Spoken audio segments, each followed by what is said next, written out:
Capítulo 6, titulado Dos héroes de la Edad Media.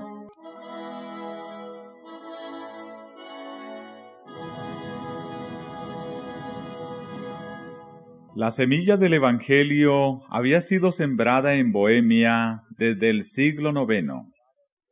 La Biblia había sido traducida y el culto público celebrábase en el idioma del pueblo. Pero conforme iba aumentando el poder papal, oscurecíase también la palabra de Dios. Gregorio VII, que se había propuesto humillar el orgullo de los reyes, no estaba menos resuelto a esclavizar al pueblo, y con tal fin expidió una bula para prohibir que se celebrasen cultos públicos en lengua bohemia. El Papa declaró que Dios se complacía en que se le rindiese culto en lengua desconocida, y que el haber desatendido esta disposición había sido causa de muchos males y herejías. Así decretó Roma que la luz de la palabra de Dios fue extinguida y que el pueblo quedara encerrado en las tinieblas. Pero el cielo había provisto otros agentes para la preservación de la Iglesia. Muchos valdenses y albigenses, expulsados de sus hogares por la persecución, salieron de Francia e Italia y fueron a establecerse en Bohemia.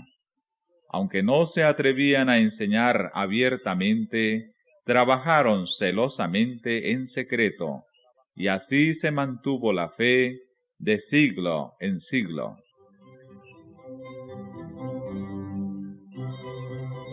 Antes de los tiempos de Hus, hubo en Bohemia hombres que se levantaron para condenar abiertamente la corrupción de la Iglesia y el libertinaje de las masas.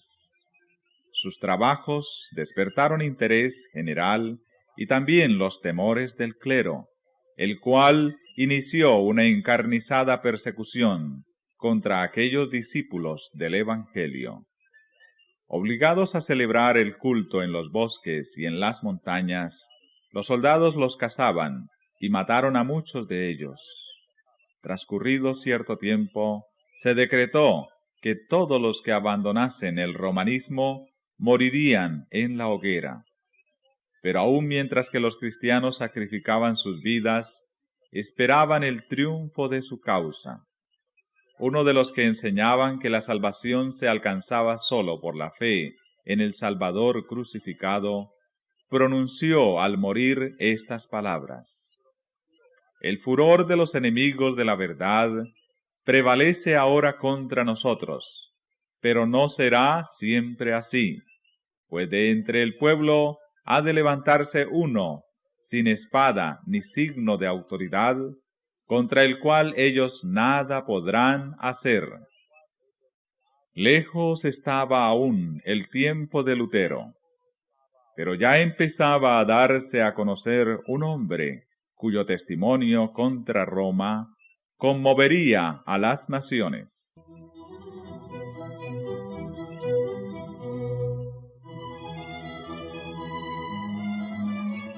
Juan Hus era de humilde cuna y había perdido a su madre en temprana edad. Su piadosa madre, considerando la educación y el temor de Dios como la más valiosa hacienda, procuró asegurársela a su hijo. Hus estudió en la escuela de la provincia y pasó después a la Universidad de Praga, donde fue admitido por caridad. En su viaje a la ciudad de Praga, fue acompañado por su madre, que siendo viuda y pobre, no pudo dotar a su hijo con bienes materiales, pero cuando llegaron a las inmediaciones de la gran ciudad, se arrodilló al lado de su hijo y pidió para él la bendición de su Padre Celestial. Muy poco se figuraba aquella madre de qué modo iba a ser atendida su plegaria.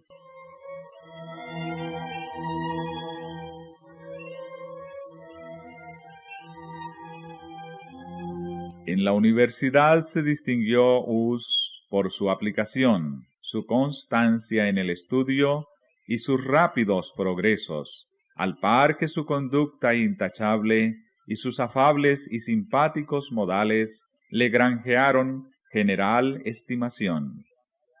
Era un sincero creyente de la Iglesia romana y deseaba ardientemente recibir las bendiciones espirituales que aquella profesa conceder. Con motivo de un jubileo, fue él a confesarse, dio a la iglesia las pocas monedas que llevaba y se unió a las procesiones para poder participar de la absolución prometida. Terminando su curso de estudios, ingresó en el sacerdocio, y como lograra en poco tiempo darse a conocer, no tardó en ser elegido para prestar sus servicios en la corte del rey. Fue también nombrado catedrático y posteriormente rector de la universidad donde recibiera su educación. En pocos años, el humilde estudiante que fuera admitido por caridad en las aulas llegó a ser el orgullo de su país y a adquirir fama en toda Europa.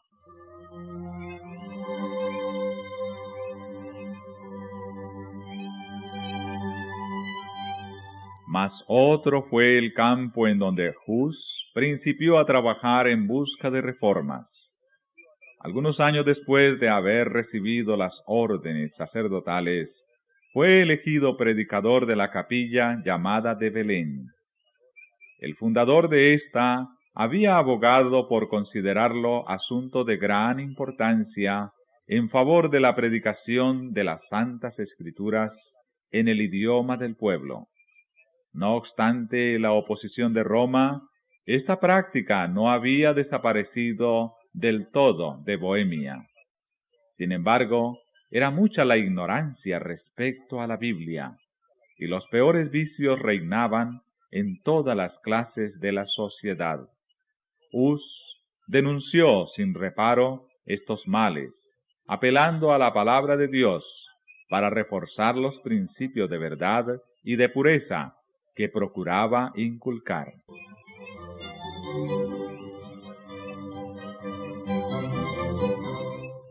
Un vecino de Praga, Jerónimo, que con ulterioridad iba a colaborar tan estrechamente con Hus, trajo consigo, al regresar de Inglaterra, los escritos de Wycliffe.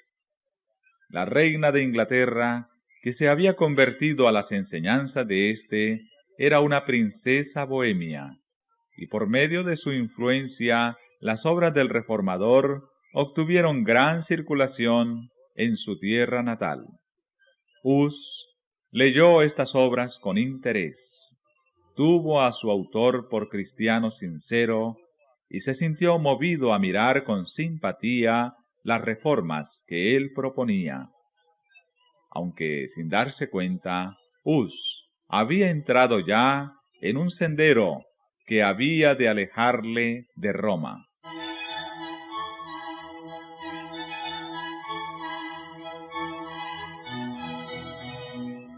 Por aquel entonces llegaron a Praga 2 extranjeros procedentes de Inglaterra, hombres instruidos que habían recibido la luz del Evangelio y venían a esparcirla en aquellas apartadas regiones. Comenzaron por atacar públicamente la supremacía del Papa, pero pronto las autoridades les obligaron a guardar silencio. No obstante, como no quisieran abandonar su propósito, recurrieron a otros medios para realizarlo. Eran artistas a la vez que predicadores, y pusieron en juego sus habilidades. En una plaza pública dibujaron 2 cuadros que representaban, uno la entrada de Cristo en Jerusalén, manso y sentado sobre un asno, y seguido por sus discípulos vestidos con túnicas ajadas por las asperezas del camino y descalzos. El otro representaba una procesión pontifical, en la cual se veía al Papa adornado con sus ricas vestiduras y con su triple corona, montado en un caballo magníficamente enjaezado, precedido por clarines y seguido por cardenales y prelados que ostentaban deslumbrantes galas. Encerraban estos dos cuadros todo un sermón que cautivaba la atención de todas las clases sociales. Las multitudes acudían a mirarlos. Ninguno dejaba de sacar la moraleja y muchos quedaban hondamente impresionados por el contraste que resultaba entre la mansedumbre de Cristo, el Maestro, y el orgullo y la arrogancia del Papa que profesaba servirle. Praga se conmovió mucho y, después de algún tiempo, los extranjeros tuvieron que marcharse para ponerse en salvo. Pero la lección que habían dado no dejó de ser aprovechada. Los cuadros hicieron impresión en Hus y le indujeron a estudiar con más empeño la Biblia y los escritos de Wycliffe. Aunque todavía no estaba convenientemente preparado para aceptar todas las reformas recomendadas por Wycliffe, alcanzó a darse mejor cuenta del verdadero carácter del papado y con mayor celo denunció el orgullo, la ambición y la corrupción del clero.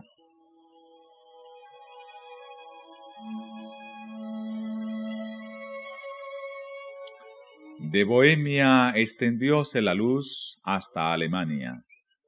Algunos disturbios en la Universidad de Praga dieron por resultado la separación de centenares de estudiantes alemanes, muchos de los cuales habían recibido de Hus su primer conocimiento de la Biblia, y a su regreso esparcieron el Evangelio en la tierra de sus padres.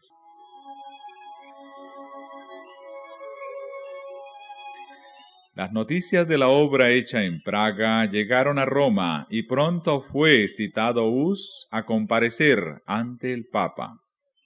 Obedecer habría sido exponerse a una muerte segura. El rey y la reina de Bohemia, la universidad, miembros de la nobleza y altos dignatarios dirigieron una solicitud general al pontífice para que le fuera permitido a Hus permanecer en Praga y contestar a Roma por medio de una diputación. En lugar de acceder a la súplica, el Papa procedió a juzgar y condenar a Hus y, por añadidura, declaró a la ciudad de Praga en entredicho.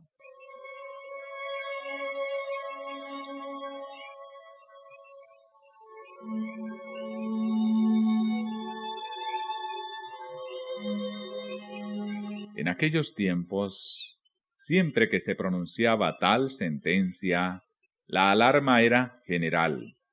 Las ceremonias que la acompañaban estaban bien calculadas para producir terror entre el pueblo, que veía en el Papa el representante de Dios mismo, y el que tenía las llaves del cielo y del infierno, y el poder para invocar juicios temporales, lo mismo que espirituales. Creían que las puertas del cielo se cerraban contra los lugares condenados por el entredicho, y que entre tanto que el Papa no se dignaba levantar la excomunión, los difuntos no podían entrar en la mansión de los bienaventurados. En señal de tan terrible calamidad, se suspendían todos los servicios religiosos, las iglesias eran clausuradas, las ceremonias del matrimonio se verificaban en los cementerios. A los muertos se les negaba sepultura en los campos santos, y se los enterraba sin ceremonia alguna en las zanjas o en el campo. Así pues, valiéndose de medios que influían en la imaginación, procuraba Roma dominar la conciencia de los hombres.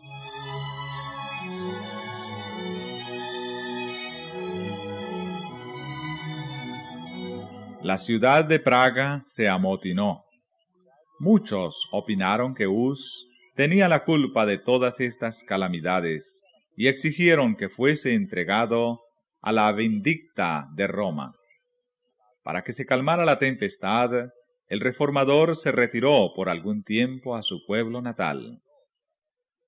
Escribió a los amigos que había dejado en Praga: Si me he retirado de entre vosotros, es para seguir los preceptos y el ejemplo de Jesucristo, para no dar lugar a que los mal intencionados se expongan a su propia condenación eterna, y para no ser causa de que se moleste y persiga a los piadosos. Me he retirado, además, por temor de que los impíos sacerdotes prolonguen su prohibición de que se predique la palabra de Dios entre vosotros. Mas no he dejado para negar la verdad divina, por la cual, con la ayuda de Dios, estoy pronto a morir.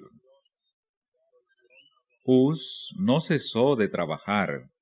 Viajó por los países vecinos, predicando a las muchedumbres que le escuchaban con ansia, de modo que las medidas de que se valiera el Papa para suprimir el Evangelio hicieron que se extendiera en más amplia esfera.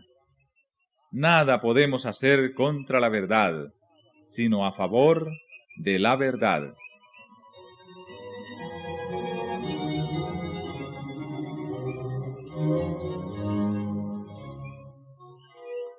El espíritu de Hus parece haber sido en aquella época de su vida el escenario de un doloroso conflicto. Aunque la Iglesia trataba de aniquilarle, lanzando sus rayos contra él no desconocía la autoridad de ella, sino que seguía considerando a la Iglesia católica romana como a la esposa de Cristo y al Papa como al representante y vicario de Dios. Lo que Hus combatía era el abuso de autoridad y no la autoridad misma. Esto provocó un terrible conflicto entre las convicciones más íntimas de su corazón y los dictados de su conciencia. Si la autoridad era justa e infalible, como él la creía, ¿por qué se sentía obligado a desobedecerla? Acatarla era pecar. Pero ¿por qué se sentía obligado a pecar si prestaba obediencia a una iglesia infalible? Este era el problema que Hus no podía resolver, y la duda le torturaba hora tras hora. La solución, que por entonces le parecía más plausible, era que había vuelto a suceder lo que había sucedido en los días del Salvador, a saber, que los sacerdotes de la Iglesia se habían convertido en impíos, que usaban de su autoridad legal con fines inicuos. Esto le decidió a adoptar para su propio gobierno y para el de aquellos a quienes siguieran predicando la máxima aquella de que los preceptos de las Santas Escrituras, transmitidos por el entendimiento, han de dirigir la conciencia, o en otras palabras, que Dios, hablando en la Biblia, y no la Iglesia hablando por medio de los sacerdotes, era el único guía infalible. Cuando transcurrido algún tiempo, se hubo calmado la excitación en Praga, volvió Hus a su capilla de Belén para reanudar con mayor valor y celo la predicación de la palabra de Dios. Sus enemigos eran activos y poderosos, pero la reina y muchos de los nobles eran amigos suyos, y gran parte del pueblo estaba de su lado. Comparando sus enseñanzas puras y elevadas, y la santidad de su vida con los dogmas degradantes que predicaban los romanistas, y con la avaricia y el libertinaje en que vivían, muchos consideraban que era un honor pertenecer al partido del reformador.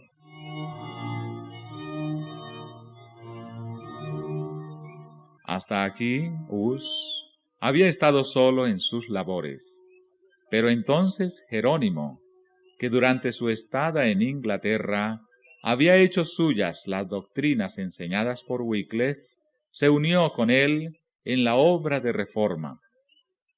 Desde aquel momento, ambos anduvieron juntos, y ni la muerte había de separarlos. Jerónimo poseía en alto grado lucidez genial, elocuencia e ilustración, y estos dones le conquistaban el favor popular, pero en las cualidades que constituyen verdadera fuerza de carácter, sobresalía Hus. El juicio sereno de éste restringía el espíritu impulsivo de Jerónimo, el cual reconocía con verdadera humildad el valer de su compañero y aceptaba sus consejos. Mediante los esfuerzos unidos de ambos, la reforma progresó con mayor rapidez.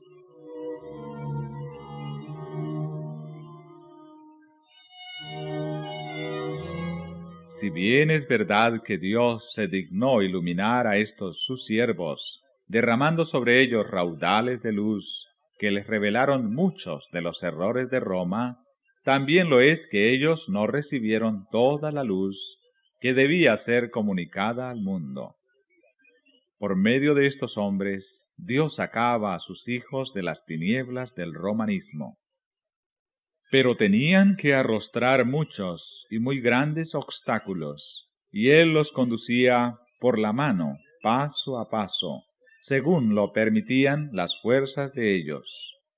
No estaban preparados para recibir de pronto la luz en su plenitud. Ella los habría hecho retroceder, como habrían retrocedido, con la vista herida, los que acostumbrados a la oscuridad recibieran la luz del mediodía. Por consiguiente, Dios reveló su luz a los guías de su pueblo poco a poco, como podía recibirla este último.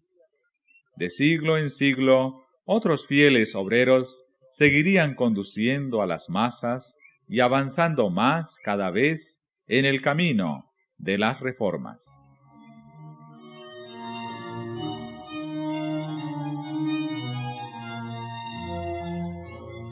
Mientras tanto, un gran cisma asolaba a la Iglesia. 3 papas se disputaban la supremacía, y esta contienda llenaba los dominios de la cristiandad de crímenes y revueltas.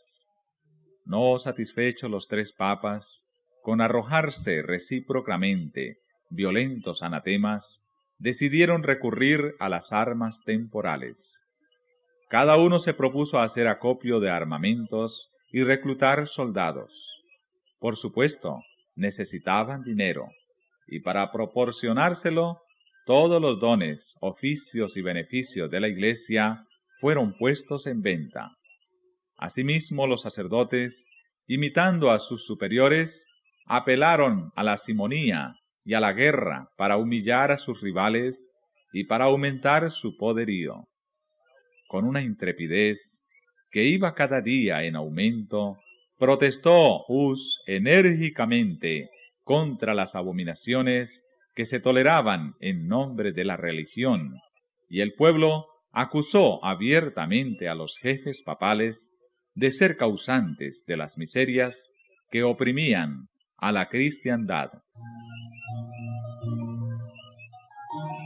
La ciudad de Praga se vio nuevamente amenazada por un conflicto sangriento. Como en los tiempos antiguos, el siervo de Dios fue acusado de ser el perturbador de Israel.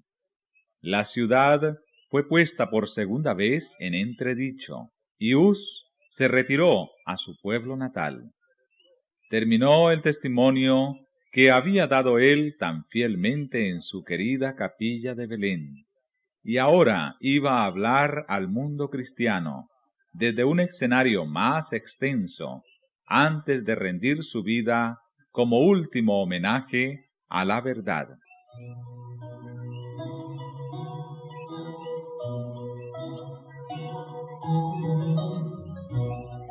Con el propósito de contener los males que asolaban a Europa, fue convocado un concilio general que debía celebrarse en Constanza.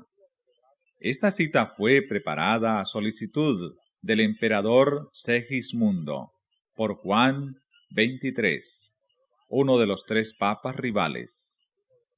El deseo de reunir un concilio distaba mucho de ser del agrado del Papa Juan, cuyo carácter y política poco se prestaban a una investigación, aun cuando ésta fuera hecha por prelados de tan escasa moralidad como lo eran los eclesiásticos de aquellos tiempos.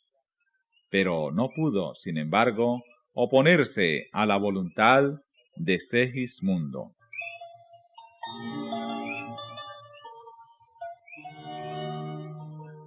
Los fines principales que debía procurar el concilio eran poner fin al cisma de la Iglesia y arrancar de raíz la herejía. En consecuencia, los 2 antipapas fueron citados a comparecer ante la asamblea, y con ellos Juan Hus, el principal propagador de las nuevas ideas. Los 2 primeros, considerando que había peligro en presentarse, no lo hicieron, sino que mandaron sus delegados. El Papa Juan, aun cuando era quien ostensiblemente había convocado el concilio, acudió con mucho recelo, sospechando la intención secreta del emperador de destituirle, y temiendo ser llamado a cuentas por los vicios con que había desprestigiado la tiara y por los crímenes de que se había valido para apoderarse de ella. Sin embargo, hizo su entrada en la ciudad de Constanza con gran pompa, acompañado de los eclesiásticos de más alta categoría y de un séquito de cortesanos. El clero y los dignatarios de la ciudad, con un gentío inmenso, salieron a recibirle. Venía debajo de un dosel dorado, sostenido por 4 de los principales magistrados. La hostia iba delante de él, y las ricas vestiduras de los cardenales daban un aspecto imponente a la procesión. Entretanto, otro viajero se acercaba a Constanza. Hus se daba cuenta del riesgo que corría. Se había despedido de sus amigos como si ya no pensara volverlos a ver, y había emprendido el viaje presintiendo que remataría en la hoguera. A pesar de haber obtenido un salvoconducto del rey de Bohemia y otro que, estando ya en camino, recibió del emperador Segismundo, arregló bien todos sus asuntos, en previsión de su muerte probable.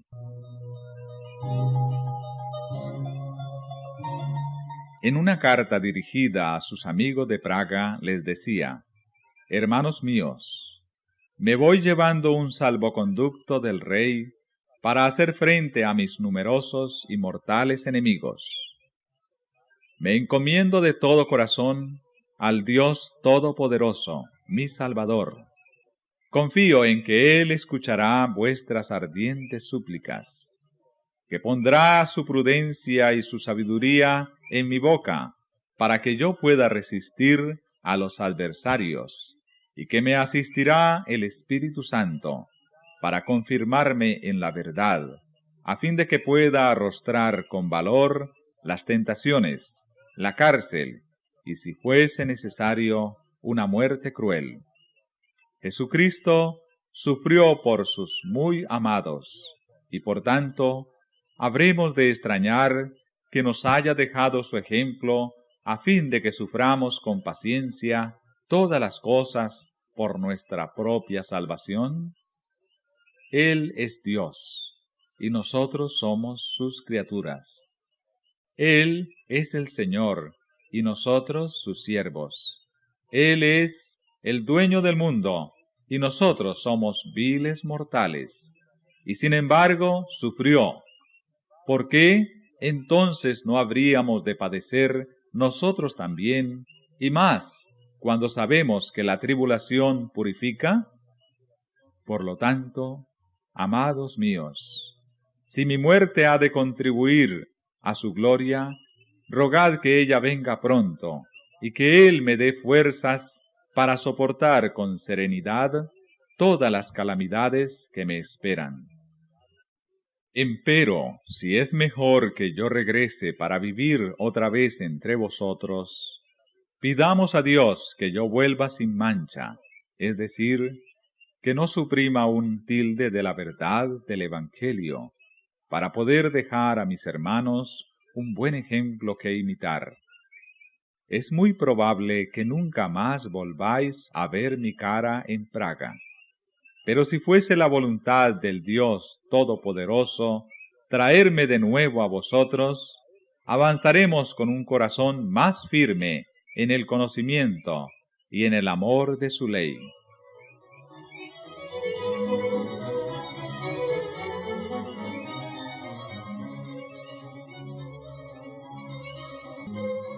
En otra carta que escribió a un sacerdote que se había convertido al Evangelio, Hus habló con profunda humildad de sus propios errores, acusándose de haber sido afecto a llevar hermosos trajes y de haber perdido mucho tiempo en cosas frívolas.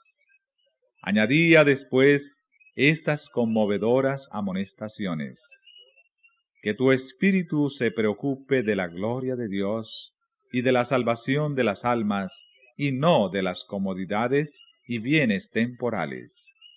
Cuida de no adornar tu casa más que tu alma, y sobre todo cuida del edificio espiritual. Sé humilde y piadoso con los pobres. No gastes tu hacienda en banquetes. Si no te perfeccionas y no te abstienes de superfluidades, temo que seas severamente castigado, como yo lo soy. Conoces mi doctrina porque de ella te he instruido desde que eras niño. Es inútil, pues, que te escriba más. Pero te ruego encarecidamente, por las misericordias de nuestro Señor, que no me imites en ninguna de las vanidades en que me has visto caer.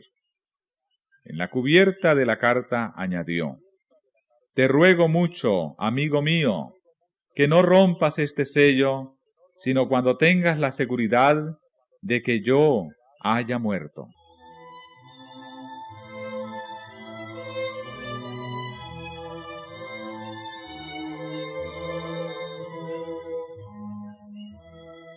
En el curso de su viaje vio Hus por todas partes señales de la propagación de sus doctrinas y de la buena acogida de que gozaba su causa. Las gentes se agolpaban para ir a su encuentro, y en algunos pueblos le acompañaban los magistrados por las calles.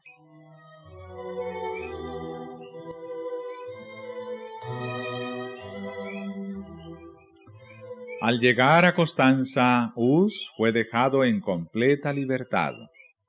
Además del salvoconducto del emperador, se le dio una garantía personal que le aseguraba la protección del Papa. Pero esas solemnes y repetidas promesas de seguridad fueron violadas, y pronto el reformador fue arrestado por orden del pontífice y de los cardenales, y encerrado en un inmundo calabozo. Más tarde fue transferido a un castillo feudal al otro lado del Rin, donde se le tuvo preso. Pero el Papa sacó poco provecho de su perfidia, pues fue luego encerrado en la misma cárcel. Se le probó ante el concilio que, además de homicidios, simonía y adulterio, era culpable de los delitos más viles, pecados que no se pueden mencionar. Así declaró el mismo concilio, y finalmente se le despojó de la tiara y se le arrojó en un calabozo. Los antipapas fueron destituidos también, y un nuevo pontífice fue elegido.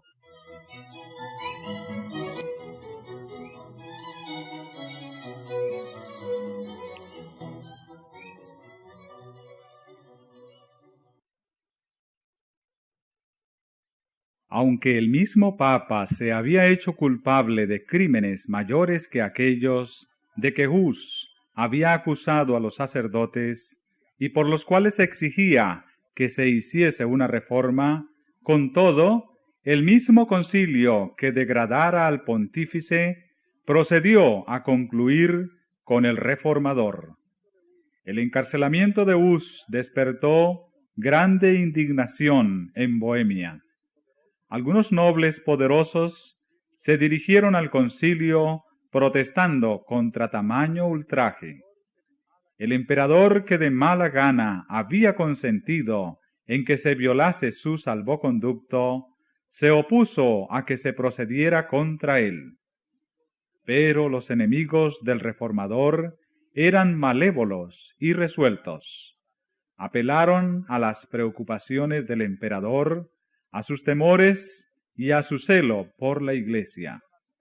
Le presentaron argumentos muy poderosos para convencerle de que no había que guardar la palabra empeñada con herejes ni con personas sospechosas de herejía, aun cuando estuvieran provistas de salvoconductos del emperador y de reyes. De ese modo se salieron con la suya.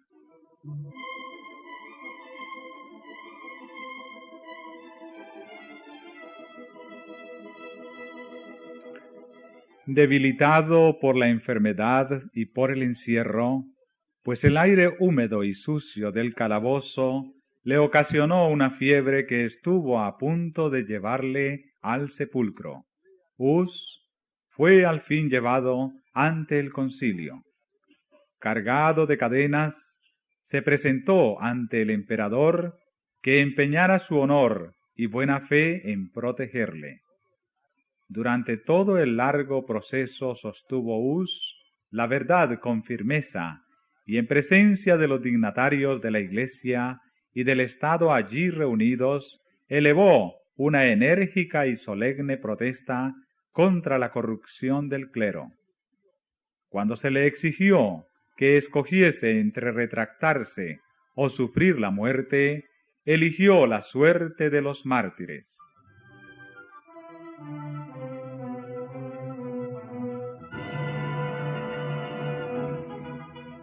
El Señor le sostuvo con su gracia. Durante las semanas de padecimientos que sufrió antes de su muerte, la paz del cielo inundó su alma. Escribo esta carta, decía a un amigo, en la cárcel y con la mano encadenada, esperando que se cumpla mañana mi sentencia de muerte. En el día aquel en que por la gracia del Señor nos encontremos otra vez, gozando de la paz deliciosa de ultratumba, sabrás cuán misericordioso ha sido Dios conmigo y de qué modo tan admirable me ha sostenido en medio de mis pruebas y tentaciones.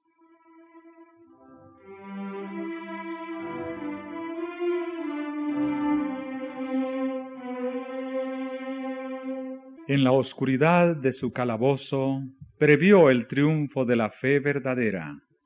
Volviendo en sueños a su capilla de Praga, donde había predicado el Evangelio, vio al Papa y a sus obispos borrando los cuadros de Cristo que él había pintado en sus paredes.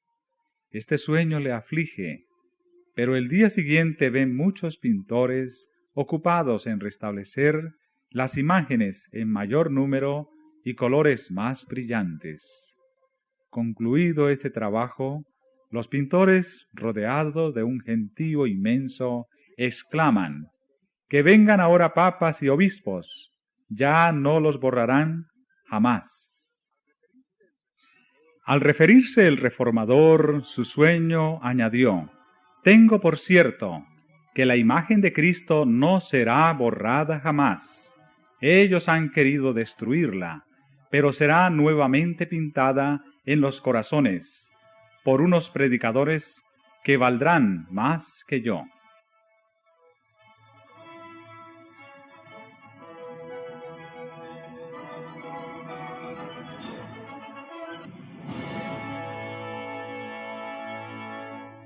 Por última vez fue llevado Hus ante el concilio. Era esta una asamblea numerosa y deslumbradora. El emperador, los príncipes del imperio, delegados reales, cardenales, obispos y sacerdotes, y una inmensa multitud de personas que habían acudido a presenciar los acontecimientos del día. De todas partes de la cristiandad se habían reunido los testigos de este gran sacrificio, el primero en la larga lucha entablada para asegurar la libertad de conciencia.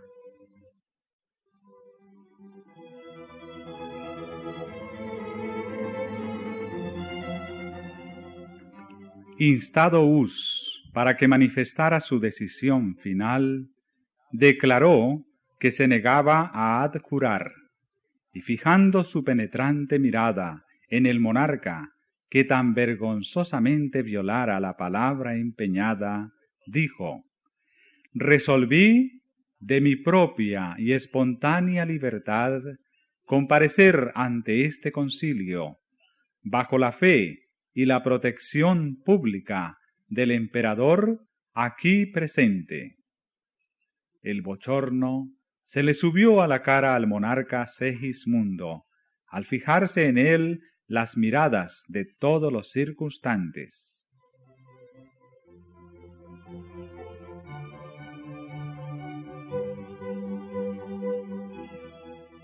Habiendo sido pronunciada la sentencia, se dio principio a la ceremonia de la degradación. Los obispos vistieron a su prisionero el hábito sacerdotal, y al recibir éste la vestidura dijo: a nuestro Señor Jesucristo se le vistió con una túnica blanca, con el fin de insultarle, cuando Herodes le envió a Pilato. Habiéndosele exhortado otra vez a que se retractara, replicó mirando al pueblo: ¿y entonces con qué cara me presentaría en el cielo? ¿Cómo miraría a las multitudes de hombres a quienes he predicado el evangelio puro? No, estimo su salvación más que este pobre cuerpo destinado ya a morir. Las vestiduras le fueron quitadas una por una, pronunciando cada obispo una maldición cuando le tocaba tomar parte en la ceremonia. Por último, colocaron sobre su cabeza una gorra o mitra de papel en forma de pirámide, en la que estaban pintadas horribles figuras de demonios, y en cuyo frente se destacaba esta inscripción: el archihereje. Con gozo, dijo Hus, llevaré por ti esta corona de oprobio, oh Jesús, que llevaste por mí una de espinas. Acto continuo, los prelados dijeron: ahora dedicamos tu alma al diablo. Y yo, dijo Hus, levantando sus ojos al cielo, en tus manos encomiendo mi espíritu, oh Señor Jesús, porque tú me redimiste. Fue luego entregado a las autoridades seculares y conducido al lugar de la ejecución. Iba seguido por inmensa procesión formada por centenares de hombres armados, sacerdotes y obispos que lucían sus ricas vestiduras, y por el pueblo de Constanza. Cuando lo sujetaron a la estaca y todo estuvo dispuesto para encender la hoguera, se instó una vez más al mártir a que se salvara retractándose de sus errores. ¿A cuáles errores, dijo Hus, debo renunciar? De ninguno me encuentro culpable. Tomo a Dios por testigo de que todo lo que he escrito y predicado ha sido con el fin de rescatar a las almas del pecado y de la perdición, y, por consiguiente, con el mayor gozo confirmaré con mi sangre aquella verdad que he anunciado por escrito y de viva voz. Cuando las llamas comenzaron a arder en torno suyo, principió a cantar: Jesús, Hijo de David, ten misericordia de mí. Y continuó hasta que su voz enmudeció para siempre.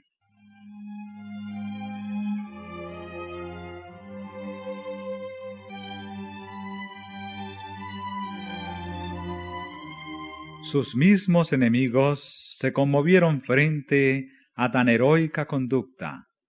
Un celoso partidario del Papa, al referir el martirio de Hus y de Jerónimo, que murió poco después, dijo: ambos se portaron como valientes al aproximarse su última hora. Se prepararon para ir a la hoguera como se hubieran preparado para ir a una boda. No dejaron oír un grito de dolor. Cuando subieron las llamas, entonaron himnos, y apenas podía la vehemencia del fuego acallar sus cantos. Cuando el cuerpo de Hus fue consumido por completo, recogieron sus cenizas, las mezclaron con la tierra donde yacían y las arrojaron al Rin, que las llevó hasta el océano. Sus perseguidores se figuraban en vano que habían arrancado de raíz las verdades que predicara. No soñaron que las cenizas que echaban al mar eran como semilla esparcida en todos los países del mundo, y que en tierras aún desconocidas darían mucho fruto en testimonio por la verdad. La voz que había hablado en la sala del concilio de Constanza había despertado ecos que resonarían al través de las edades futuras. Hus ya no existía, pero las verdades por las cuales había muerto no podían perecer. Su ejemplo de fe y perseverancia iban a animar a las muchedumbres a mantenerse firmes por la verdad frente al tormento y a la muerte. Su ejecución puso de manifiesto ante el mundo entero la pérfida crueldad de Roma. Los enemigos de la verdad, aunque sin saberlo, no hacían más que fomentar la causa que en vano procuraban aniquilar.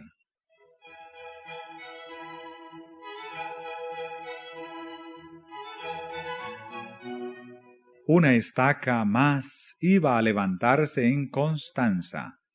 La sangre de otro mártir iba a testificar por la misma verdad. Jerónimo, al decir adiós a Hus, cuando éste partiera para el concilio, le exhortó a ser valiente y firme, declarándole que si caía en algún peligro él mismo, volaría en su auxilio. Al saber que el reformador se hallaba encarcelado, el fiel discípulo se dispuso inmediatamente a cumplir su promesa. Salió para Constanza con un solo compañero y sin proveerse de salvoconducto. Al llegar a la ciudad, se convenció de que sólo se había expuesto al peligro, sin que le fuera posible hacer nada para libertar a Hus. Huyó entonces, pero fue arrestado en el camino y devuelto a la ciudad cargado de cadenas, bajo la custodia de una compañía de soldados. En su primera comparecencia ante el concilio, sus esfuerzos para contestar los cargos que le arrojaban se malograban entre los gritos: ¡a la hoguera con él! ¡A las llamas! Fue arrojado en un calabozo, lo encadenaron en una postura muy penosa y lo tuvieron a pan y agua. Después de algunos meses, las crueldades de su prisión causaron a Jerónimo una enfermedad que puso en peligro su vida, y sus enemigos, temiendo que se les escapase, le trataron con menos severidad, aunque dejándole en la cárcel por 1 año.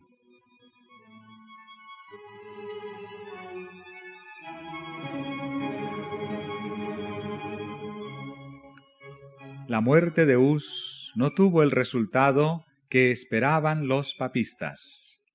La violación del salvoconducto que le había sido dado al reformador levantó una tempestad de indignación, y como medio más seguro, el concilio resolvió que en vez de quemar a Jerónimo, se le obligaría, si fuese posible, a retractarse. Fue llevado ante el concilio y se le instó para que escogiera entre la retractación o la muerte en la hoguera. Haberle dado muerte al principio de su encarcelamiento hubiera sido un acto de misericordia en comparación con los terribles sufrimientos a que le sometieron. Pero después de esto, debilitado por su enfermedad y por los rigores de su prisión, detenido en aquella mazmorra y sufriendo torturas y angustias, separado de sus amigos y herido en el alma por la muerte de Hus, el ánimo de Jerónimo decayó y consintió en someterse al concilio. Se comprometió a adherirse a la fe católica y aceptó el auto de la asamblea que condenaba las doctrinas de Wycliffe y de Hus, exceptuando, sin embargo, las santas verdades que ellos enseñaron.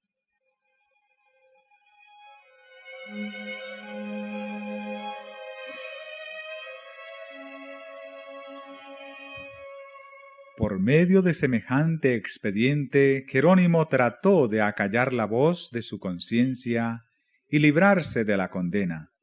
Pero, vuelto al calabozo, a solas consigo mismo, percibió la magnitud de su acto. Comparó el valor y la fidelidad de Hus con su propia retractación. Pensó en el divino Maestro, a quien él se había propuesto servir y que por causa suya sufrió la muerte en la cruz. Antes de su retractación, había hallado consuelo en medio de sus sufrimientos, seguro del favor de Dios. Pero ahora, el remordimiento y la duda torturaban su alma. Harto sabía que tendría que hacer otras retractaciones para vivir en paz con Roma. El sendero que empezaba a recorrer le llevaría infaliblemente a una completa apostasía. Resolvió no volver a negar al Señor para librarse de un breve plazo de padecimientos.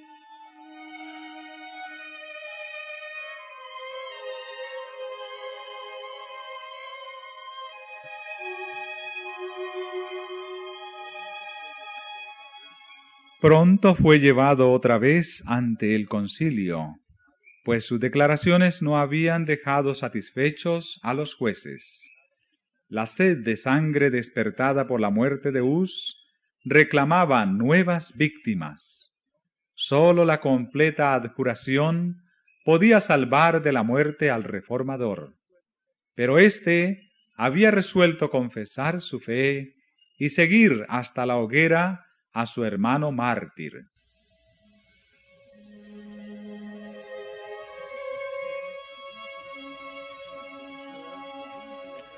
Desvirtuó su anterior retractación y a punto de morir exigió que se le diera oportunidad para defenderse. Temiendo los prelados el efecto de sus palabras, insistieron en que él se limitara a afirmar o negar lo bien fundado de los cargos que se le hacían. Jerónimo protestó contra tamaña crueldad e injusticia. «Me habéis tenido encerrado», dijo, «durante 340 días, en una prisión horrible, en medio de inmundicias, en un sitio malsano y pestilente, y falto de todo en absoluto. Me traéis hoy ante vuestra presencia, y tras de haber prestado oídos a mis acérrimos enemigos, os negáis a oírme.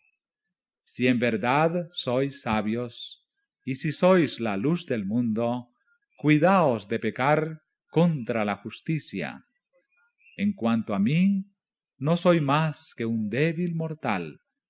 Mi vida es de poca importancia, y cuando os exhorto a no dar una sentencia injusta, hablo más por vosotros que por mí.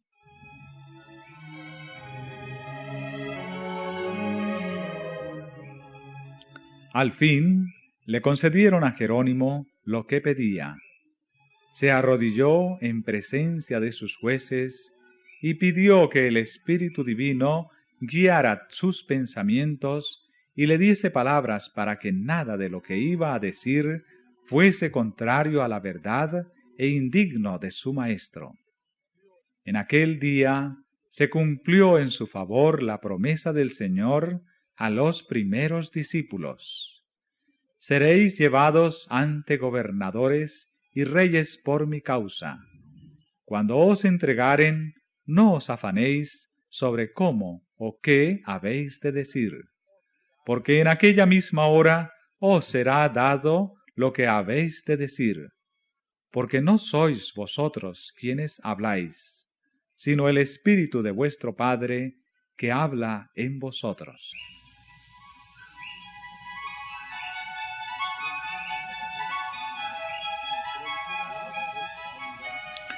Las palabras de Jerónimo produjeron sorpresa y admiración aún a sus enemigos.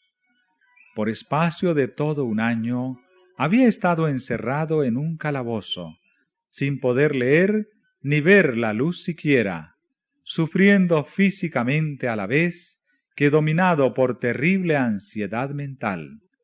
Y no obstante, supo presentar sus argumentos con tanta claridad y con tanta fuerza como si hubiera podido estudiar constantemente. Llamó la atención de sus oyentes a la larga lista de santos varones que habían sido condenados por jueces injustos. En casi todas las generaciones hubo hombres que por más que procuraban levantar el nivel moral del pueblo de su época, eran despreciados y rechazados, pero que en tiempos ulteriores fueron reconocidos dignos de recibir honor. Cristo mismo fue condenado como malhechor por un tribunal inicuo.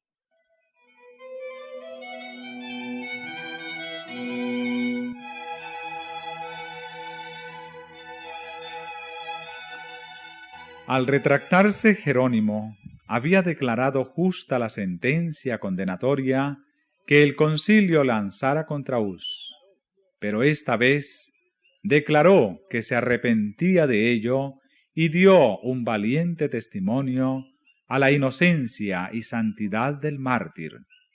Expresóse en estos términos: conocí a Juan Hus desde su niñez.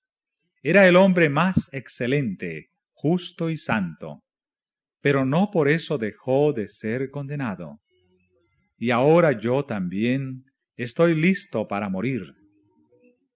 No retrocederé ante los tormentos que hayan preparado para mí mis enemigos, los testigos falsos, los cuales tendrán que ser llamados un día a cuentas por sus imposturas ante el gran Dios, a quien nadie puede engañar.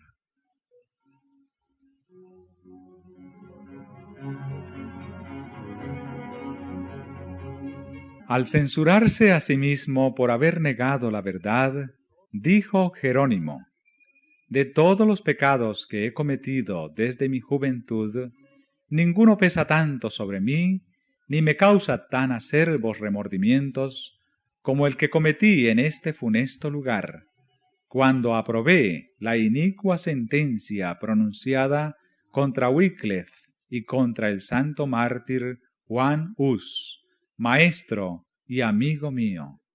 Sí, lo confieso de todo corazón, y declaro con verdadero horror que desgraciadamente me turbé cuando, por temor a la muerte, condené las doctrinas de ellos. Por tanto, ruego al Dios Todopoderoso se digne perdonarme mis pecados, y este en particular, que es el más monstruoso de todos. Señalando a los jueces, dijo con entereza: Vosotros condenasteis a Wycliffe y a Juan Hus, no porque hubieran invalidado las doctrinas de la Iglesia, sino sencillamente por haber denunciado los escándalos provenientes del clero, su pompa, su orgullo y todos los vicios de los prelados y sacerdotes. Las cosas que aquellos afirmaron y que son irrefutables, yo también las creo y las proclamo.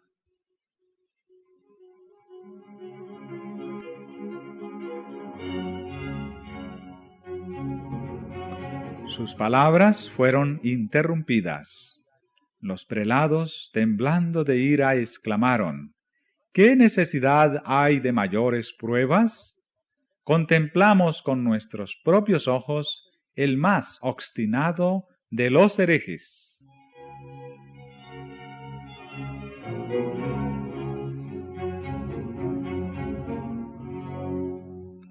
Sin conmoverse ante la tempestad, repuso Jerónimo: ¿Qué? ¿Imagináis que tengo miedo de morir? Por 1 año me habéis tenido encadenado, encerrado en un calabozo horrible, más espantoso que la misma muerte.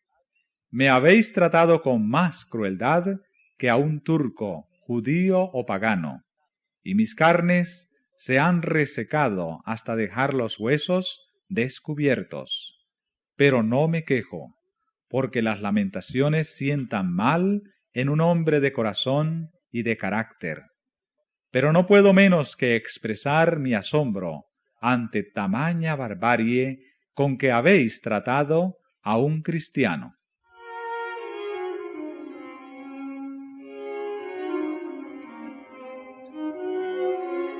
Volvió con esto a estallar la tempestad de ira, y Jerónimo fue devuelto en el acto a su calabozo. A pesar de todo, hubo en la asamblea algunos que quedaron impresionados por sus palabras y que desearon salvarle la vida. Algunos dignatarios de la Iglesia le visitaron y le instaron a que se sometiera al concilio. Se le hicieron las más brillantes promesas si renunciaba a su oposición contra Roma. Pero a semejanza de su maestro, cuando le ofrecieron la gloria del mundo, Jerónimo se mantuvo firme. «Probadme con las santas escrituras que estoy en error», dijo él, «y adjuraré de él».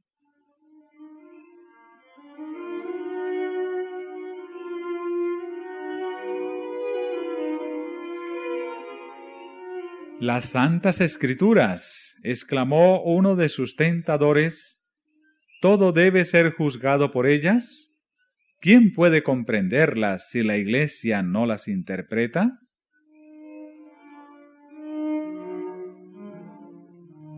¿Son las tradiciones de los hombres más dignas de fe que el Evangelio de nuestro Salvador?, replicó Jerónimo.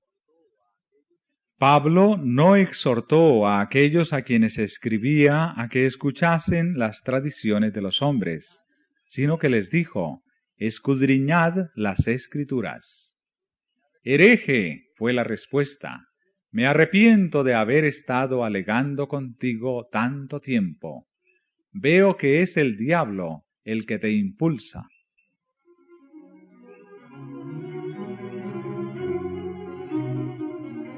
En breve se falló sentencia de muerte contra él.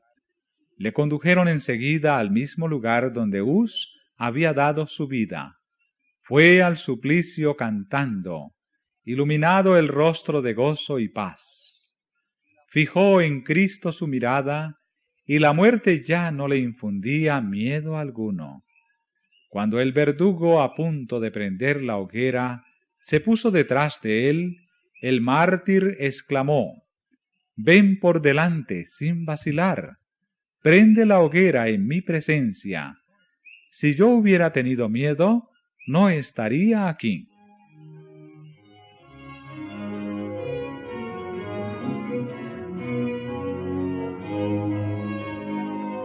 Las últimas palabras que pronunció cuando las llamas le envolvían fueron una oración. Dijo: Señor, Padre Todopoderoso, ten piedad de mí y perdóname mis pecados, porque tú sabes que siempre he amado tu verdad. Su voz dejó de oírse, pero sus labios siguieron murmurando la oración. Cuando el fuego hubo terminado su obra, las cenizas del mártir fueron recogidas juntamente con la tierra donde estaban esparcidas y, como las de Hus, fueron arrojadas al Rin.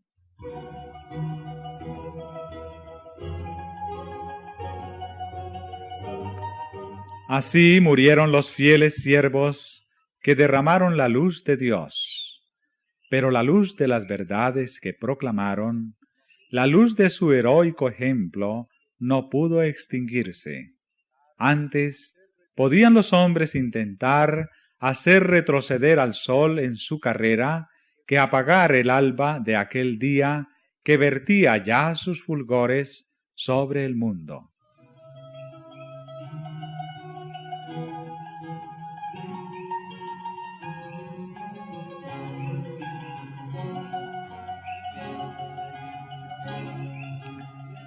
La ejecución de Hus había encendido llamas de indignación y horror en Bohemia. La nación entera se conmovió al reconocer que había caído víctima de la malicia de los sacerdotes y de la traición del emperador. Se le declaró fiel maestro de la verdad, y el concilio que decretó su muerte fue culpado del delito de asesinato. Como consecuencia de esto, las doctrinas del reformador llamaron más que nunca la atención.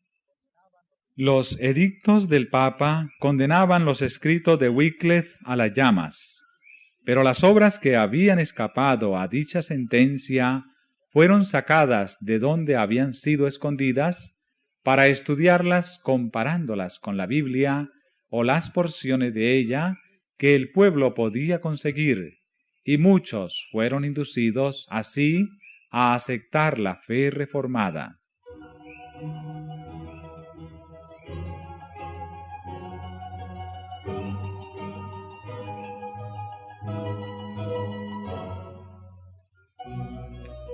Los asesinos de Hus no permanecieron impasibles al ser testigos del triunfo de la causa de aquel. El Papa y el emperador se unieron para sofocar el movimiento, y los ejércitos de Segismundo fueron despachados contra Bohemia.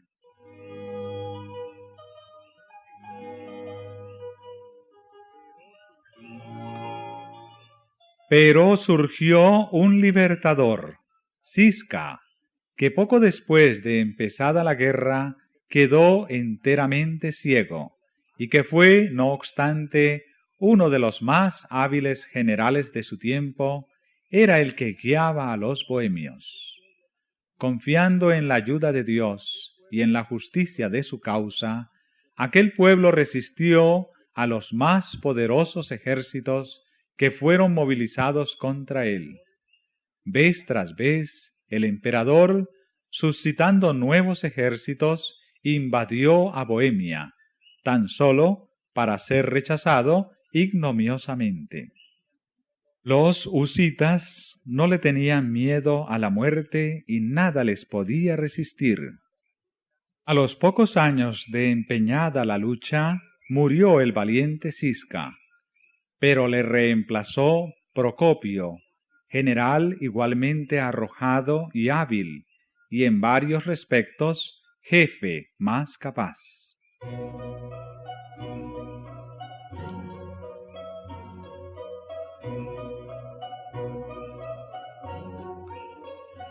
Los enemigos de los bohemios, sabiendo que había fallecido el guerrero ciego, creyeron llegada la oportunidad favorable para recuperar lo que habían perdido. El Papa proclamó entonces una cruzada contra los husitas, y una vez más se arrojó contra Bohemia una fuerza inmensa, pero sólo para sufrir terrible descalabro. Proclamóse otra cruzada. En todas las naciones de Europa que estaban sujetas al Papa se reunió dinero, se hizo acopio de armamentos y se reclutaron hombres. Muchedumbres se reunieron bajo el estandarte del Papa con la seguridad de que al fin acabarían con los herejes husitas. Confiando en la victoria, un inmenso número de soldados invadió a Bohemia. El pueblo se reunió para defenderse. Los dos ejércitos se aproximaron uno al otro, quedando separados tan solo por un río que corría entre ellos. Los cruzados eran muy superiores en número, pero en vez de arrojarse a cruzar el río y entablar batalla con los husitas, a quienes habían venido a atacar desde tan lejos, permanecieron absortos y en silencio mirando a aquellos guerreros. Repentinamente, un terror misterioso se apoderó de ellos. Sin asestar un solo golpe, esa fuerza irresistible se desbandó y se dispersó como por un poder invisible. Las tropas husitas persiguieron a los fugitivos y mataron a gran número de ellos, y un rico botín quedó en manos de los vencedores, de modo que, en lugar de empobrecer a los bohemios, la guerra los enriqueció.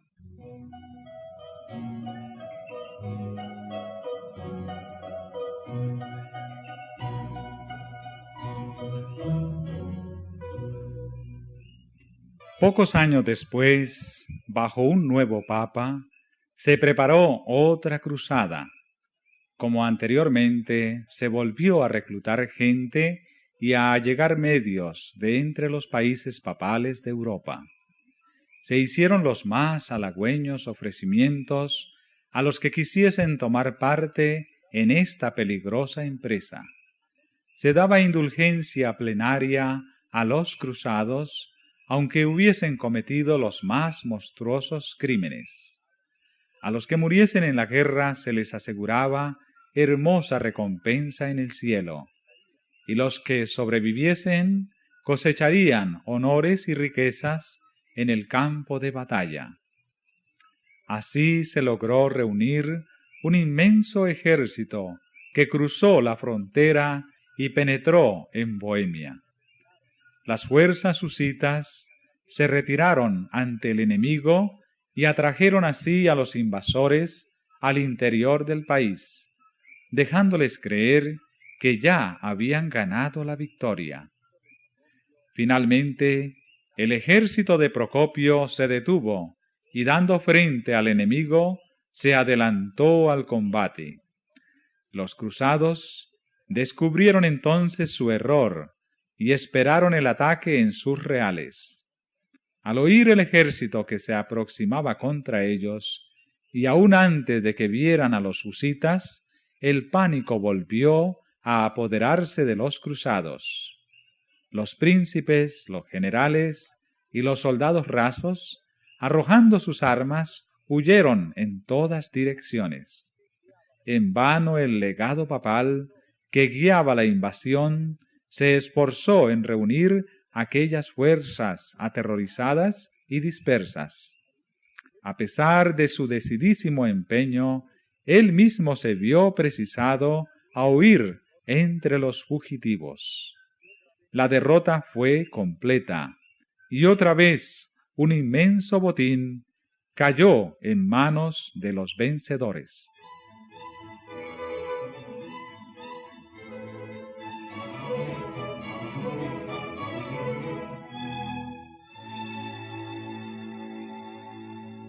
De esta manera, por segunda vez, un gran ejército despachado por las más poderosas naciones de Europa, una hueste de valientes guerreros, disciplinados y bien pertrechados, huyó sin asestar un solo golpe, ante los defensores de una nación pequeña y débil.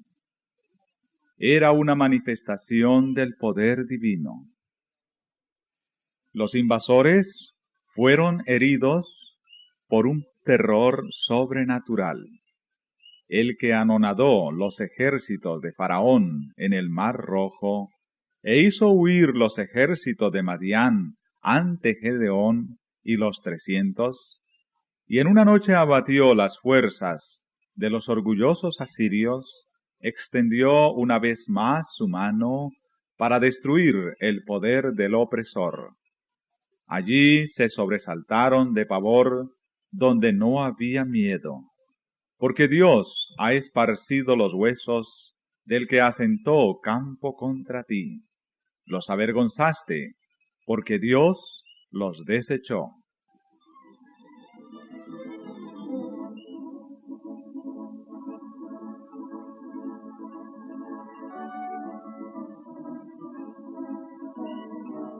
Los caudillos papales desesperaron de conseguir nada por la fuerza y se resolvieron a usar de diplomacia. Se adoptó una transigencia que, aparentando conceder a los bohemios libertad de conciencia, los entregaba al poder de Roma.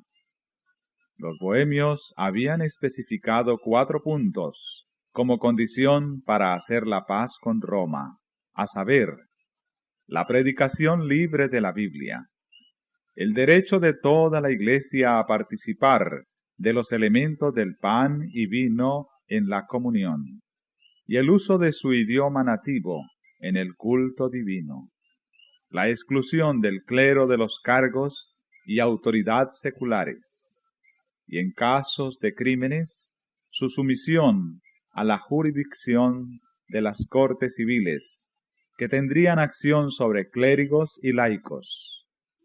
Al fin, las autoridades papales convinieron en aceptar los 4 artículos de los husitas, pero estipularon que el derecho de explicarlos, es decir, de determinar su exacto significado, pertenecía al concilio o, en otras palabras, al papa y al emperador. Sobre estas bases se ajustó el tratado y Roma ganó, por medio de disimulos y fraudes, lo que no había podido ganar en los campos de batalla, porque, imponiendo su propia interpretación de los artículos de los husitas y de la Biblia, pudo adulterar su significado y acomodarlo a sus propias miras.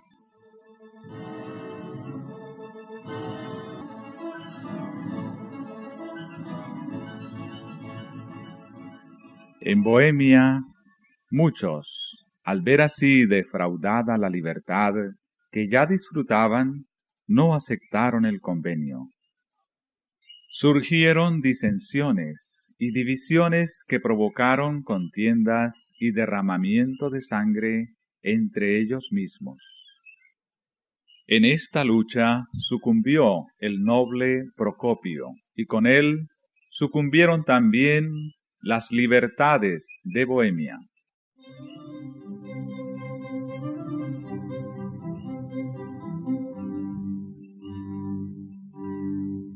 Por aquel tiempo, Segismundo, el traidor de Hus y de Jerónimo, llegó a ocupar el trono de Bohemia, y a pesar de su juramento de respetar los derechos de los bohemios, procedió a imponerles el papismo.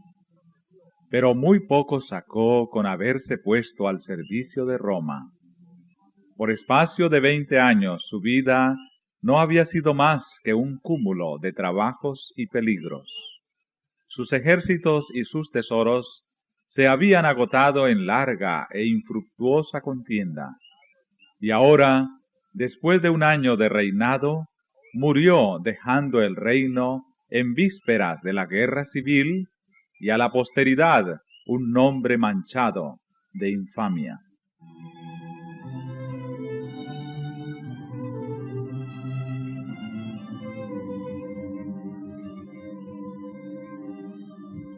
Continuaron por mucho tiempo las contiendas y el derramamiento de sangre.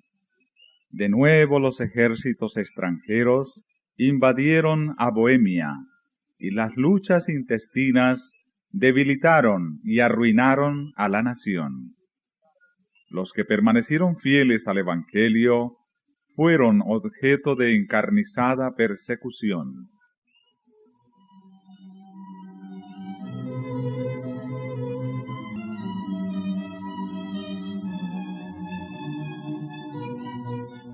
En vista de que, al transigir con Roma, sus antiguos hermanos habían aceptado sus errores, los que se adherían a la vieja fe se organizaron en iglesia distinta, que se llamó de los Hermanos Unidos.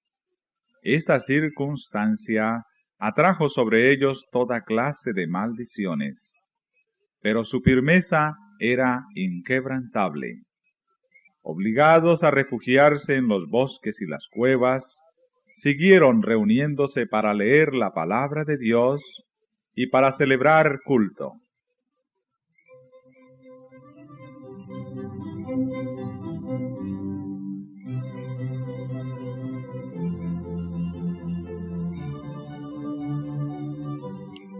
Valiéndose de mensajeros secretos que mandaron a varios países, llegaron a saber que había, diseminados en varias partes, algunos sostenedores de la verdad, unos en esta, otros en aquella ciudad, siendo como ellos objeto de encarnizada persecución.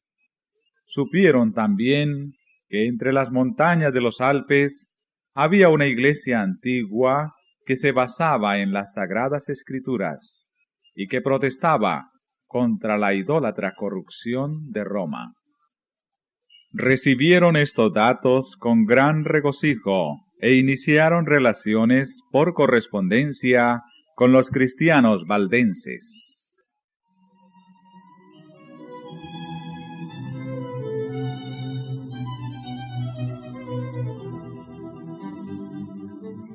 Permaneciendo firmes en el Evangelio, los bohemios, a través de las tinieblas de la persecución, y aun en la hora más sombría, volvían la vista hacia el horizonte, como quien espera el rayar del alba.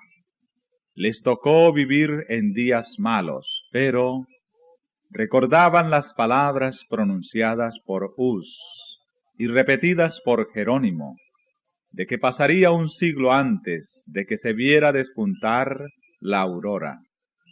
Estas palabras eran para los husitas lo que para las tribus esclavas en la tierra de servidumbre, aquellas palabras de José: yo me muero, mas Dios ciertamente os visitará y os hará subir de aquesta tierra. La última parte del siglo XV vio el crecimiento lento pero seguro de las iglesias de los hermanos.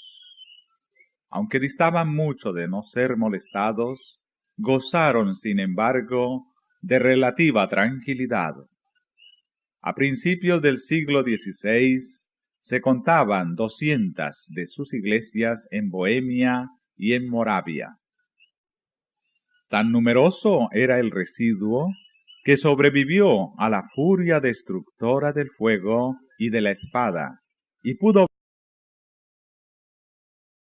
espirituales que aquella profesa conceder. Con motivo de un jubileo, fue él a confesarse, dio a la iglesia las pocas monedas que llevaba y se unió a las procesiones para poder participar de la absolución prometida. Terminando su curso de estudios, ingresó en el sacerdocio, y como lograra en poco tiempo darse a conocer, no tardó en ser elegido para prestar sus servicios en la corte del rey. Fue también nombrado catedrático y posteriormente rector de la universidad donde recibiera su educación. En pocos años, el humilde estudiante que fuera admitido por caridad en las aulas llegó a ser el orgullo de su país y a adquirir fama en toda Europa.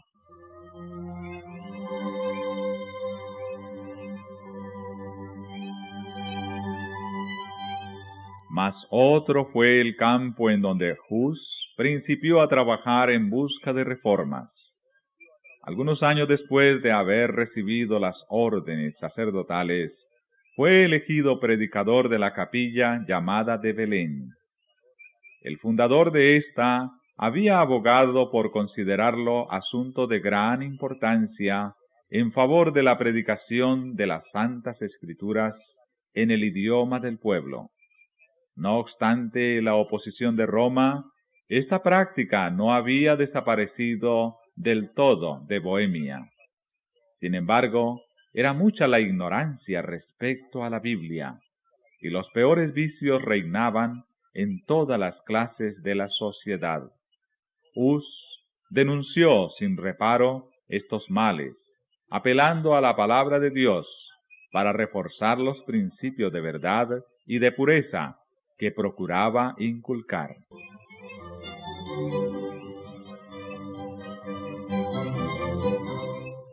Un vecino de Praga, Jerónimo, que con ulterioridad iba a colaborar tan estrechamente con Hus, trajo consigo, al regresar de Inglaterra, los escritos de Wycliffe. La reina de Inglaterra, que se había convertido a las enseñanzas de éste, era una princesa bohemia, y por medio de su influencia las obras del reformador obtuvieron gran circulación en su tierra natal. Hus leyó estas obras con interés. Todos los cazaban y mataron a muchos de ellos. Transcurrido cierto tiempo, se decretó que todos los que abandonasen el romanismo morirían en la hoguera. Pero aun mientras que los cristianos sacrificaban sus vidas, esperaban el triunfo de su causa. Uno de los que enseñaban que la salvación se alcanzaba solo por la fe en el Salvador crucificado, pronunció al morir estas palabras: el furor de los enemigos de la verdad prevalece ahora contra nosotros, pero no será siempre así, pues de entre el pueblo ha de levantarse uno, sin espada ni signo de autoridad, contra el cual ellos nada podrán hacer. Lejos estaba aún el tiempo de Lutero, pero ya empezaba a darse a conocer un hombre cuyo testimonio contra Roma conmovería a las naciones.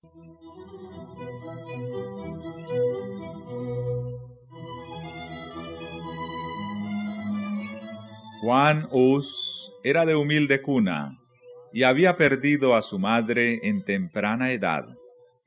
Su piadosa madre, considerando la educación y el temor de Dios como la más valiosa hacienda, procuró asegurársela a su hijo. Hus estudió en la escuela de la provincia y pasó después a la Universidad de Praga, donde fue admitido por caridad. En su viaje a la ciudad de Praga, fue acompañado por su madre, que siendo viuda y pobre, no pudo dotar a su hijo con bienes materiales, pero cuando llegaron a las inmediaciones de la gran ciudad, se arrodilló al lado de su hijo y pidió para él la bendición de su Padre Celestial. Muy poco se figuraba aquella madre de qué modo iba a ser atendida su plegaria.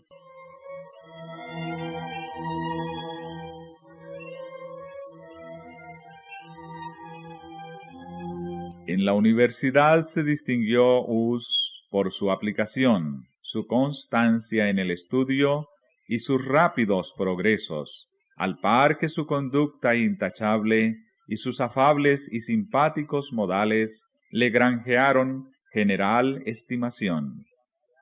Era un sincero creyente de la Iglesia romana y deseaba ardientemente recibir las bendiciones.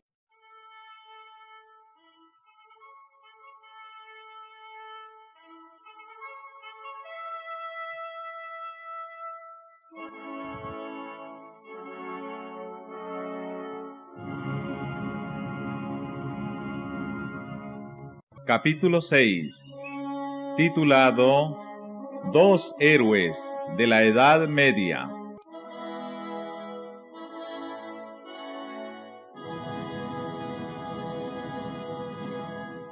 La semilla del Evangelio había sido sembrada en Bohemia desde el siglo IX.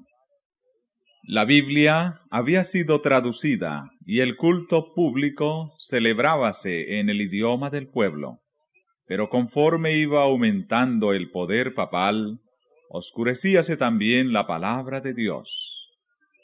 Gregorio VII, que se había propuesto humillar el orgullo de los reyes, no estaba menos resuelto a esclavizar al pueblo, y con tal fin expidió una bula para prohibir que se celebrasen cultos públicos en lengua bohemia. El Papa declaró que Dios se complacía en que se le rindiese culto en lengua desconocida, y que el haber desatendido esta disposición había sido causa de muchos males y herejías. Así decretó Roma que la luz de la palabra de Dios fue extinguida y que el pueblo quedara encerrado en las tinieblas. Pero el cielo había provisto otros agentes para la preservación de la Iglesia. Muchos valdenses y albigenses, expulsados de sus hogares por la persecución, salieron de Francia e Italia y fueron a establecerse en Bohemia. Aunque no se atrevían a enseñar abiertamente, trabajaron celosamente en secreto, y así se mantuvo la fe de siglo en siglo.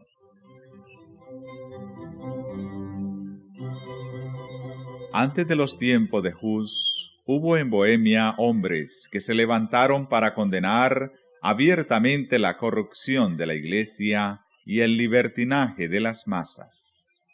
Sus trabajos despertaron interés general y también los temores del clero, el cual inició una encarnizada persecución contra aquellos discípulos del Evangelio. Obligados a celebrar el culto en los bosques y en las montañas, los soldados tuvo a su autor por cristiano sincero y se sintió movido a mirar con simpatía las reformas que él proponía. Aunque sin darse cuenta, Hus había entrado ya en un sendero que había de alejarle de Roma.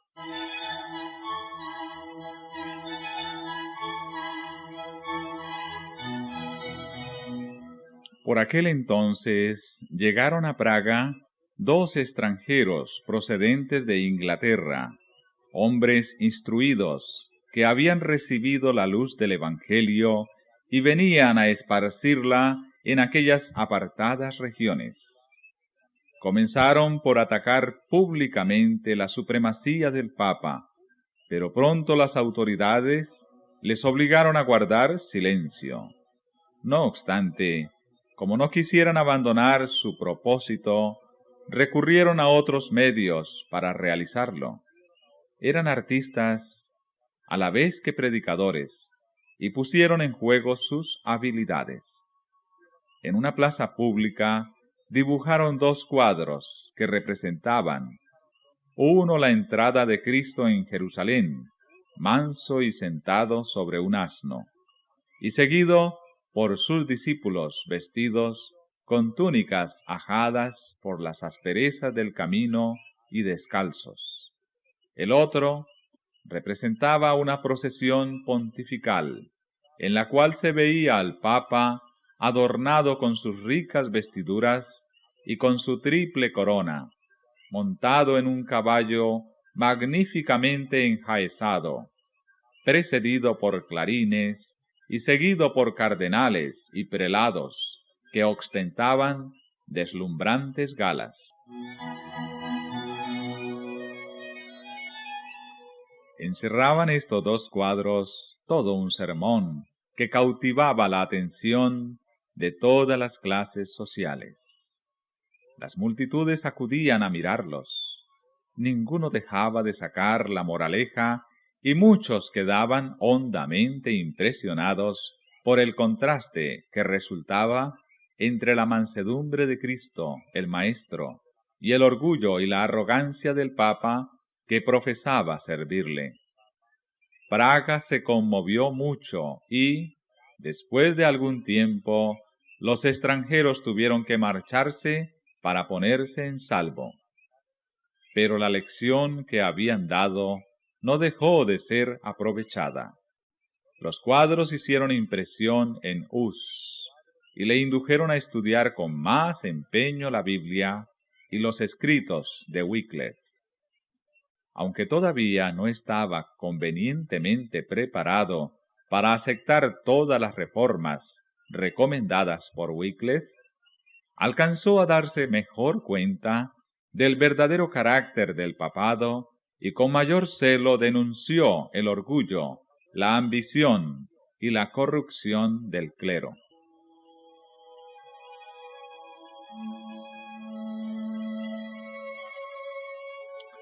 De Bohemia extendióse la luz hasta Alemania. Algunos disturbios en la Universidad de Praga dieron por resultado la separación de centenares de estudiantes alemanes, muchos de los cuales habían recibido de Hus su primer conocimiento de la Biblia, y a su regreso esparcieron el Evangelio en la tierra de sus padres.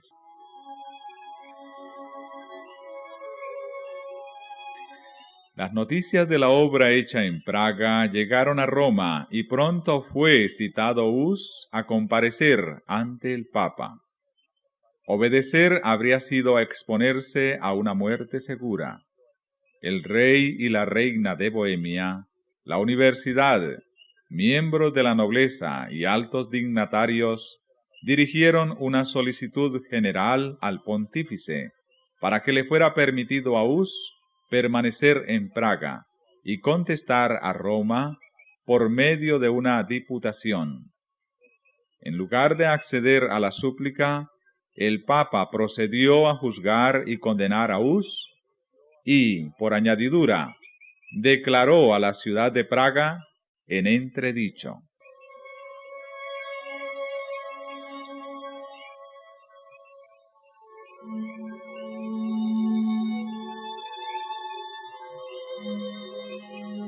En aquellos tiempos, siempre que se pronunciaba tal sentencia, la alarma era general. Las ceremonias que la acompañaban estaban bien calculadas para producir terror entre el pueblo, que veía en el Papa el representante de Dios mismo, y el que tenía las llaves del cielo y del infierno, y el poder para invocar juicios temporales, lo mismo que espirituales. Creían que las puertas del cielo se cerraban contra los lugares condenados